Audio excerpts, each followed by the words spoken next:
প্রিয় দর্শক, শীতে একেবারে যুবথুবু সারা দেশ, সাধারণ মানুষের অনেক কষ্ট হচ্ছে। আপনারা যারা এই অনুষ্ঠান দেখছেন এবং যারা দেখছেন না, সবার প্রতি একটা অনুরোধ, শীতার্ত মানুষের পাশে দাঁড়ান। আমি রেজানুর রহমান, সংবাদপত্রে বাংলাদেশ অনুষ্ঠান থেকে আপনাদের স্বাগত জানাচ্ছি। আমাদের আজকের অনুষ্ঠানে অতিথি হিসাবে উপস্থিত আছেন আমাদের অনেক প্রিয় মানুষ, সাংবাদিক SM রাশেদুল ইসলাম। ধন্যবাদ। কেমন আছেন? জি, ভালো আছি। মানে একটা ব্যাপার হয় আমাদের দেশে সব সময়, গরমের দিনে প্রচণ্ড গরম, গরমে হাঁসফাঁস, শীতের দিনে প্রচণ্ড শীত।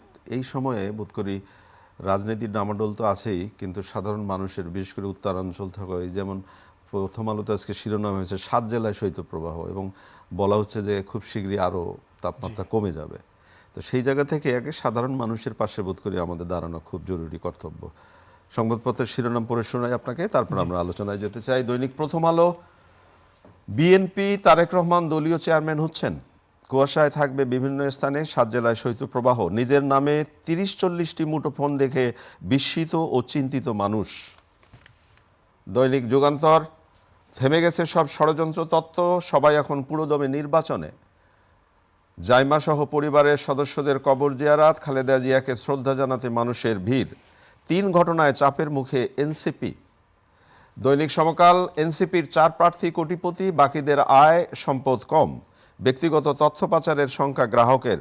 ডক্টর কামাল হোসেন গুরুতর অসুস্থ, হাসপাতালে ভর্তি। দৈনিক কালের কণ্ঠ, ভোট ঘিরে মহাপ্রস্তুতি, তারেক রহমানের সম্পদ প্রায় 2 কোটি টাকার, শফিকুর রহমানের 1.5 কোটি। দৈনিক ইত্তেফাক, তীব্র শৈত্যপ্রবাহ, মঙ্গলবার থেকে তাপমাত্রা নামতে পারে 4 ডিগ্রিতে। স্বাক্ষর গরমিল, মামলার তথ্য গোপন, নাগরিক ঐক্যের মান্না ও জামায়াত নেতা আজাদের মনোনয়নপত্র বাতিল। প্রতি বছর বিলম্বে পাঠ্য বই ছাপার নেপথ্যে 5,000 কোটি টাকার গাইড বাণিজ্য। বাংলাদেশ প্রতিদিন, রাজনীতিতে স্বস্তির হাওয়া, স্বতন্ত্র প্রার্থী বাতিলে হিড়িক। মানব জমিনের শিরোনাম, নতুন বছরে যত চ্যালেঞ্জ, খালেদা জিয়ার কবর জিয়ারত করলেন নাতনিসহ পরিবারের সদস্যরা। এনসিপি ছাড়ছেন কেন্দ্রীয় নেতারা, জামায়াত জোটে আপত্তি। খবরের কাগজ, স্ত্রীরা বেশি সম্পদশালী, বাছাইয়ে বাদ মান্না, আজাদ এবং রতন। ইনকিলাব, জামায়াতের দেশ গড়ার আবদার, খালেদা জিয়ার জন্য সারা দেশে দোয়া ও মিলাদ মাহফিল। দৈনিক সময়ের আলো, 1250 সিলিন্ডার মিলছে না, 1250 সিলিন্ডার মিলছে না 2500তেও। রূপালী বাংলাদেশ, বিভাজন কাটিয়ে বিএনপির তৃণমূল ভোটের লড়াইয়ে শ্রদ্ধা জানাতে মানুষের ঢল, খালেদা জিয়ার কবর জিয়ারত করলেন নাতনি জাইমা ও পরিবারের সদস্যরা। দৈনিক করতোয়া, মান্না, আজাদ, জিন্না সহ শতাধিক প্রার্থিতা বাতিল। কালবেলার শিরোনাম, সীমান্তের 18 ফাঁকফোকর দিয়ে ঢুকছে আগ্নেয়াস্ত্র। বাংলাবাজার পত্রিকা, ভোটের মাঠে 2 জোটের লড়াইয়ে প্রস্তুতি, খালেদা জিয়ার রুহের মাগফিরাত কামনা করে মিলাদ ও দোয়া। আমাদের সময়, দেশের রাজনীতিতে সৌহার্দ্যের বার্তা, জামায়াত সহ ইসলামী দলগুলো কোনো নারী প্রার্থী দেয়নি। আমার দেশ, জামায়াত চরমনাইয়ের দর কষাকষির চূড়ান্ত পর্যায়ে, গঠনতন্ত্র অনুযায়ী তারেক রহমান এখন বিএনপির চেয়ারম্যান। আপনি শিরোনাম শুনলেন, একটা শিরোনাম খুব কানে বাজলো যে জামায়াত সহ ইসলামী দলগুলো কোনো নারী প্রার্থী দেননি। তো এটা কেন, এটা হয়তো আমরা সময় পেলে আলোচনা করব। থেমে গেছে সব ষড়যন্ত্র তত্ত্ব, সবাই এখন পুরোদমে নির্বাচনে, তাই কি মনে হচ্ছে? সবাই নির্বাচনে, দেখুন, আমার কাছে যেটি মনে হয় যে নির্বাচনে এক ধরনের সংশয়, গুজব এগুলো ছিল, এবং এখনো যে সংশয় ঠিক না, মানে এই যে গুজবের যে বিষয়টি যে কেটে গেছে সেরকম না। কিন্তু আমি ব্যক্তিগতভাবে যেটি মনে হচ্ছে যে নির্বাচনে যে প্রস্তুতি, রাজনৈতিক দলগুলো কিন্তু সেই প্রস্তুতি গ্রহণ করেছে, মানে শুরু করেছে, আমরা দেখতে পাচ্ছি। এবং সরকারের জায়গা থেকে, আপনি জানেন যে সরকারের জায়গা থেকে কিন্তু বারবার বলা হচ্ছে যে নির্বাচনে আমরা 12ই ফেব্রুয়ারি নির্দিষ্ট তারিখেই নির্বাচনটি করবো। এবার আপনি যদি কালের কণ্ঠে একটি স্টোরি করেছে, ওখানে দেখবেন যে কালের কণ্ঠের প্রতিবেদক উনি পুলিশের সঙ্গে এবং প্রধান উপদেষ্টার উপপ্রেস সচিবের সাথে কথা বলেছে। পুলিশের পক্ষ থেকে বলা হয়েছে যে আমরা 12ই ফেব্রুয়ারি নির্বাচনের জন্য, মানে সেটা তো এখন তো একটা নির্বাচনী হাওয়া সারা দেশে বইছে এবং এটা নির্বাচনের দিকেই সবাই মুখিয়ে আছে। কিন্তু প্রথম আলোর একটা লাইন যদি আপনাকে আমি পড়ে শোনাই, এই লাইনটা কি বলে, যেমন বলা হচ্ছে যে হলফনামার হামিদুর রহমান মান্না সহ 99 জনের মনোনয়নপত্র বাতিল। এই জায়গায় এসে প্রথম আলো এক জায়গায় লিখছে যে 18 জানুয়ারির মধ্যে আপিল নিষ্পত্তি করা হবে, আগামী 12 ফেব্রুয়ারি ভোট হওয়ার কথা রয়েছে। তাহলে ভোট হওয়ার কথা রয়েছে এখনো বলি কেন আমরা? না, এটা প্রথম আলো কিভাবে লিখছে এটা ঠিক আমি অ্যানালিসিস ওইভাবে করব না, কিন্তু আমার কাছে যেটি মনে হচ্ছে যে আপনি জানেন নিশ্চয়ই, আমরা যারা সংবাদকর্মী বা আপনিও জানেন যে মাঠে কিন্তু এরকম একটা গুজব রয়েছে যে আসলে আদৌ বলে ইলেকশনটা হবে কিনা, বিশেষ করে আমাদের একটা রাজনৈতিক যে মানে একটা নির্বাচনের জন্য যে ধরনের সামাজিক এক ধরনের অস্থিরতা দেখছি আমরা, আরেকটা হচ্ছে যে আইন শৃঙ্খলা পরিস্থিতি, ওই জায়গাকে অনেক সময় অনেকেই এই জায়গাগুলোকে বিবেচনা করে নির্বাচনের বিষয়ে সংশয় বা গুজব যেটাই বলি না কেন, কিন্তু আমি ব্যক্তিগতভাবে বিশ্বাস করি 12ই ফেব্রুয়ারি ইলেকশন হবে এবং বাংলাদেশের মানুষ কিন্তু এটার অপেক্ষায় রয়েছে। কারণ আমরা যে সামাজিক অস্থিরতার কথা বলি বা যে আইন শৃঙ্খলা পরিস্থিতি, এটা কিন্তু নির্বাচন ছাড়া এটা ভালোর দিকে যাওয়াটা আমার কাছে মনে হয় খুব কঠিন, এবং আমরাও চাই যে দ্রুত একটি নির্বাচিত সরকার আসুক। আচ্ছা রাশিদুল্লাহ, একটা ব্যাপার যেটা হয় প্রতি বছরেই, না প্রতি বছর মানে প্রতি নির্বাচনে এই প্রার্থীদের হলফনামা নিয়ে না আমরা খুব বিস্মিত হই। যেমন আমার কাছে যেটা ব্যক্তিগতভাবে মনে হয়েছে যে এমন এমন নেতার হলফনামায় তাদের বার্ষিক আয়ের যে পরিমাণ আমি দেখলাম, তাতে আমার মনে হলো যে একটা সাধারণ মানুষের বার্ষিক আয় হতে হচ্ছে বেশি। তো ওনারা যদি বার্ষিক আয় ওনাদের এত কম হয় তাহলে ওনারা চলেন কি করে, এটাও প্রশ্ন আড্ডার মধ্যে চলছে। তাহলে এই হলফনামা কি শুধু হলফনামা নাকি বিশ্বাসের হলফনামা? হ্যাঁ দেখুন রেজা ভাই, আমি খুব বিস্মিত হই যে আপনার এই 24-এর যে গণ অভ্যুত্থান, এই গণ অভ্যুত্থানের জন্য আমাদের প্রচুর রক্ত গেছে এবং মানে শিশু থেকে শুরু করে মানে আমরা এই যে জীবনের বিনিময়ে এক ধরনের বলছে যে একটা গণতান্ত্রিক উত্তরণের জন্যই তো আমাদের এই গণ অভ্যুত্থান। কিন্তু সেইটা যদি যারা ইলেকশনে পার্টিসিপেট করছে, যারা দেশকে নেতৃত্ব দিবে, সরকার পরিচালনা করবে, তাদের এই যে হলফনামার আপনি যেটি বলছেন, এটা আসলেই তো জাতির কাছে যদি আপনি লুকোচুরি করেন, জাতির কাছে যদি মিথ্যা তথ্য ক্লিয়ার না, আর বিশেষ করে যে তরুণ প্রজন্ম যারা আসলে এই যে মানে আমি বলছি যে ন্যায় এবং ন্যায্যতা চাচ্ছে, আপনি তো তাদেরকে একটা মিথ্যা তথ্য দিচ্ছেন এবং সত্যিকার অর্থে আপনি হেভিওয়েট একজন, আমরা জানি যে তার লাইফস্টাইল দেখলে বুঝি যে তার কি পরিমাণ খরচ বা হতে পারে, কিন্তু উনি বলছেন যে আমার বার্ষিক আয় এত টাকা, 5 লাখ টাকা বা 10 লাখ টাকা। চলেন কি করে উনি? এটা ঠিক, আমি একজন সংবাদকর্মী হিসাবে আমার বার্ষিক আয় 14-15 লাখ টাকা, মানে আমি বলছি যে বার্ষিক আয় বলতে আমি যে বেতনের যে ইয়েটা, কিন্তু এইগুলো আমার কাছেও খুব মানে অবাক লাগে। কিন্তু আমার মনে হয় আমাদের রাজনৈতিক নেতৃবৃন্দ যারা হচ্ছে এই নির্বাচন করছেন, তাদের এই মানে জাতির কাছে যে সত্য তথ্য দেওয়ার যে মানে অভিপ্রায়, এটা মানে থাকার দরকার ছিল। এই যে হামিদুর রহমান মান্না সহ 99 জনের মনোনয়নপত্র বাতিল, এবং এখানে যে বিষয়টা আবার বলা হচ্ছে যে মানে খুব উদ্বেগজনক। দেখেন, বলা হচ্ছে যে মৃত ব্যক্তির স্বাক্ষর অদ্ভুত সব অনিয়মে বাতিল বহু মনোনয়ন। মানে যখন আমি আজকে যে পরিবর্তিত সময় এলো, তখন কিন্তু আমি বিশ্বাসের জায়গায় নিজেকে তৈরি করব। তো সেই জায়গায় মৃত ব্যক্তিরও আপনি দিয়ে দিচ্ছেন, এবং এই যে মনোনয়নপত্র বাতিল হলো, আবার আমরা দেখবো যে 20 তারিখের মধ্যে আবার আপিল করার সুযোগ আছে, দেখা গেল আবার আপিল করে তারা আবার আলো। এই যে পরিবর্তন, একটা আমরা তো এরকম আশা করি না। ডেফিনেটলি আশা করি না। এবং মনোনয়নের ক্ষেত্রে ইভেন আমরা দেখছি যে আরেকটি বিষয় আমি বলতে চাই যে যারা হচ্ছে ঋণ খেলাপি, কেউ এরকম বড় দল, রাজনৈতিক দল থেকে তারা মনোনয়ন দাখিল করেছেন এবং তাদের তো মনোনয়ন করার জন্য বাতিল হয়েছে। তা আমার কাছে একটা জিনিস আপনার কথার আগে আমি বলতে চাই যে যারা আসলে ঋণ খেলাপি বা হচ্ছে আপনার এই ধরনের মানে যাদের আইনগত সমস্যা রয়েছে, তারা কেন মনোনয়ন দাখিল করলেন? আমি যশোরের একজনের দেখলাম, আমার বাড়ি যশোরে, বড় রাজনৈতিক দলের মনোনয়ন তার বাতিল করা হয়েছে। এবং এটা আমি একটু খোঁজ নেওয়ার চেষ্টা করলাম, শুনছি যে তার এই ব্যাংক খেলাপি যেটা বলা হয়, যেটা আসলে আপনার মনোনয়ন দাখিলের, কিন্তু উনি কিন্তু মনোনয়ন দাখিল করেছেন আর কি, ওখানে বিএনপি আরেকজনকে অপশনে রেখেছে।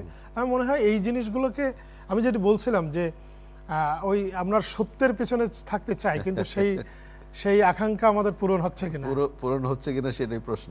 আচ্ছা, এই যে বিস্ময়কর পরিবর্তন ঘটালো ছাত্ররা এবং এনসিপির নেতৃবৃন্দ সবাই মিলে, আমাদের একটা সুন্দর স্বপ্নের কথা আমরা মনে করলাম এবং আমাদের খুব ভরসা তাদের প্রতি এখনো।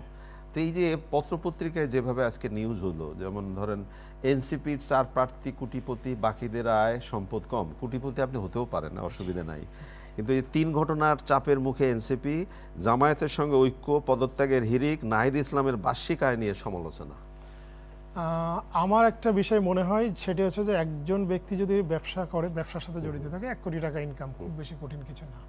কিন্তু এনসিপির ক্ষেত্রে যেটা হয়েছে, আমি খোলা মনে যেটা বলতে চাই সেটি হচ্ছে এনসিপির এই যে তরুণ নেতৃত্ব, তাদের প্রতি মানুষের যে আকাঙ্ক্ষা ছিল, আমরা জাতি হিসাবে তাদের প্রতি যে এক ধরনের বড় ধরনের জন আকাঙ্ক্ষা ছিল।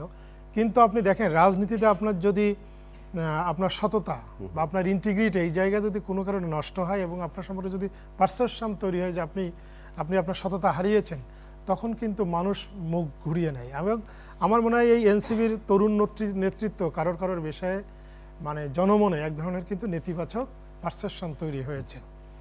তো এই জিনিসগুলো কিন্তু এনসিপির এই যে নির্বাচন করছে এবং নির্বাচনে কিন্তু এই জিনিসগুলো তাদের বড় ধরনের বাধা হিসাবে কাজ করবে। আর আপনি নাহিদ ইসলামের যেটি বলছিলেন, আমি নাহিদ ইসলামের বিষয়টি ওইভাবে ডিটেলস বলতে পারবো না, তবে এনসিপির কিন্তু যারা মন্ত্রীর ছিলেন, যারা অ্যাডভাইজার হিসাবে ছিলেন, কারো বিষয়ে কিন্তু মানে পারসেপশন খুব খারাপ তৈরি হয়েছে। আমার মনে হয় এটা এনসিপির কাছে আমরা প্রত্যাশা করি নাই। আপনি যদি মূলত আপনি কতটুকু দক্ষ, কতটা আপনি হচ্ছে আপনার নলেজ আছে বা আপনি কতটা ডেডিকেটেড, এর চেয়ে একটা বড় বিষয় একজন রাজনৈতিক নেতা তার কিন্তু সততাটা খুব বড় বিষয়। না, সততার কথা বললেন, আবার এই যে 8টা ইসলামী দলের সাথে এনসিপি এবং এলডিপি জয়েন করলো, এখন আজকের পত্রপত্রিকা আবার দেখা যাচ্ছে যে এনসিপি এবং এলডিপি একেবারে শেষ পর্যায়ে ঢুকে যাওয়ার কারণে তাদের নিজেদের মধ্যে আবার অনৈক্য দেখা যাচ্ছে। না, এটা তো দেখা যাবে। শোনেন, আমি ওইটাও বলতে চাই, এনসিপি আমরা চেয়েছিলাম যে একটা মধ্যপন্থার একটা তাদের সেই স্বপ্নটাই তৈরি করেছিল এবং তারা সারা দেশে প্রার্থী দেবে সেইভাবে তৈরি হচ্ছিল। এবং আমি বলি যে এনসিপির যারা নারী নেতৃত্ব দেখবেন, এই প্রত্যেকটা মেয়ে কিন্তু খুব লেখাপড়া জানা এবং তাদের আমার কাছে মনে হচ্ছে তাদের ভিতরে তারুণ্য রয়েছে এবং তারা দেশের জন্য কিছু করতে চায়।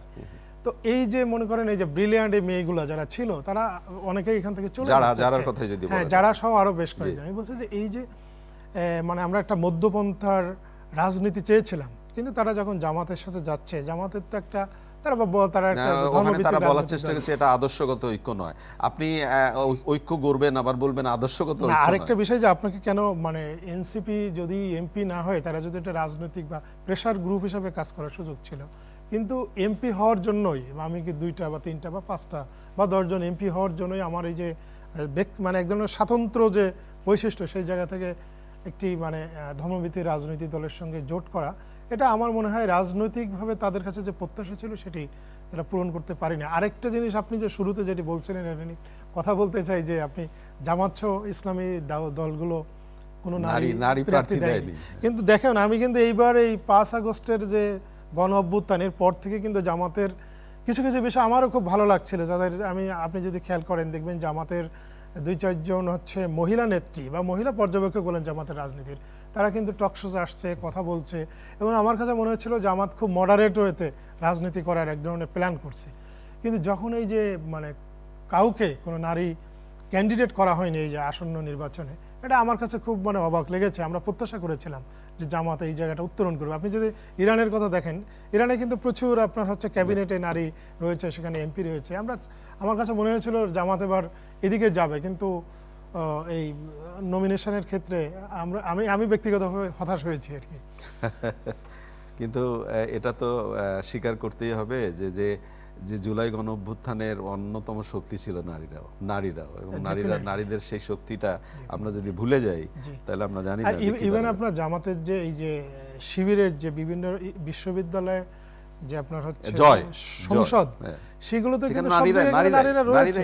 কিন্তু আমার ওই জায়গা থেকে প্রত্যাশা ছিল যে এবার সরাসরি নির্বাচনে অংশ নেবে নারীরা, মানে জামাতের ক্যান্ডিডেট। আমরা তো অনেক কথা শুনতে পাচ্ছি, জামাত এলে ক্ষমতায় এলে বা করলে তারা নারীদের কর্মঘণ্টা কমিয়ে দেবে, মায়েদেরকে বাড়িতেই রাখবে।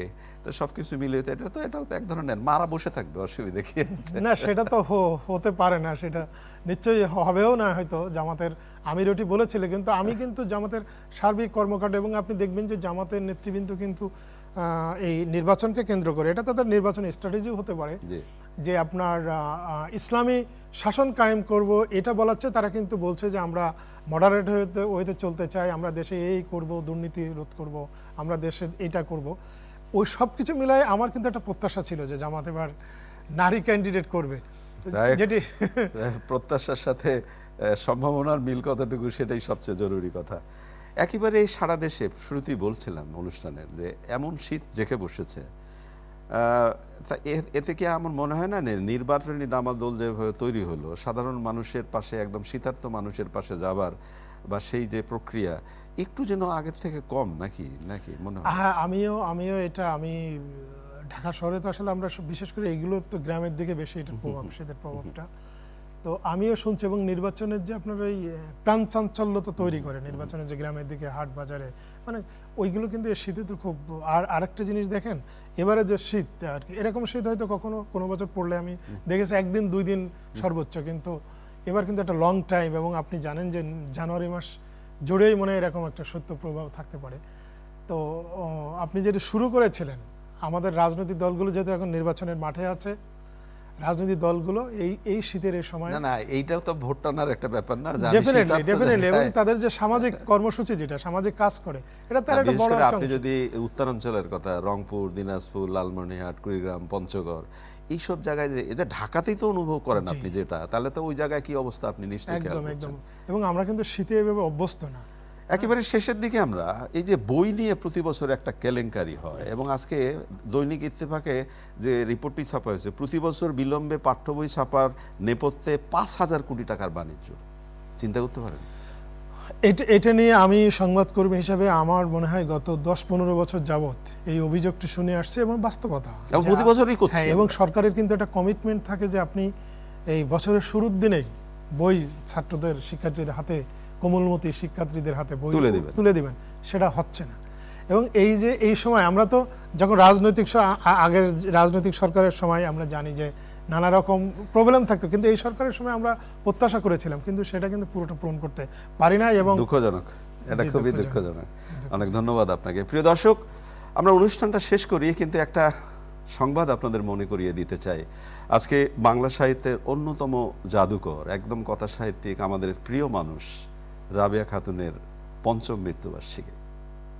আজকে বিকেলে চ্যানেলের ছাদ বারান্দায় তাকে নিয়ে একটি স্মরণ সভা হবে। আপনারা আসবেন, এবং অবশ্যই এই যে আমাদের গুণীজন, আলোর বাতিঘর, আমাদের মাথার উপর ছাদ, এইসব মানুষদের আমাদের মনে রাখা খুবই জরুরি। ভালো থাকবেন। আগামীকাল নিশ্চয়ই এই সময় আবার কথা হবে। খোদা হাফেজ।